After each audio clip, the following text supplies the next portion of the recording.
आज उन्होंने डिटेल में सारी चीजें बताई हैं कि किस तरीके से क्या हमला हुआ है, किस तरीके से उस चीज पे हमने क्यों उसको रोका था या क्यों सीज फायर हुई, या सारी चीजें उन्होंने आज पूरी खुल के एक्सप्लेन करी है। इवन उन्होंने जिस तरीके से वो बोल रहे थे, मैं सुन रही थी कि पहले लोग कह रहे थे आप कुछ नहीं कर रहे, कुछ नहीं कर रहे, हमने ऑपरेशन सिंदूर कर दिया। फिर जब हम ऑपरेशन सिंदूर करते फिर उसके बाद जब हम ऑपरेशन सिंदूर रोके फिर कह रहे अब आप कुछ नहीं कर रहे, अब आप कुछ नहीं कर रहे। तो ये क्वेश्चन का भी उन्होंने बोला कि अब हर बार हम कर ही रहे हैं, लेकिन हर बार प्रूफ क्या कर रहे हैं।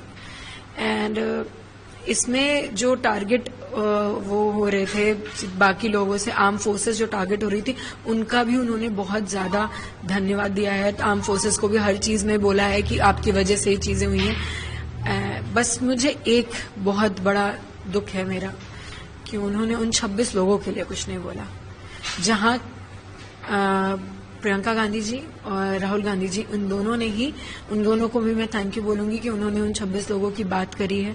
शुभम का भी नाम लिया था उन्होंने पार्लियामेंट में, बट मुझे इस चीज का दुख है। इवन मैं एक्सपेक्ट कर रही थी कि आज पीएम सर कुछ तो उन 26 लोगों की बात करेंगे, उन 26 के रिस्पेक्ट के लिए कुछ तो बोलेंगे, बट ये नहीं बोला। इस चीज का मुझे बहुत दुख है आज।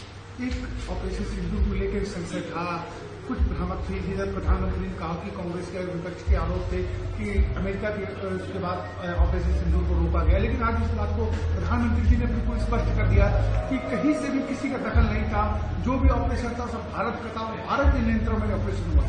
तो कहीं न कहीं एक संतुष्टि बात, और आतंकवादियों को जिस तरह से उन्होंने कहा कि आगे भी कार्रवाई होगी, जी आपको लगता है कि एक तरह से संजीदा है पूरे इस मामले? ये बात तो वो मुझसे भी कह के गए थे कि कार्रवाई चलेगी, और आगे भी जिस तरीके से मैं भी बोल रही हूँ कि जब तक टेररिज्म है तब तक ये लड़ाई चलेगी।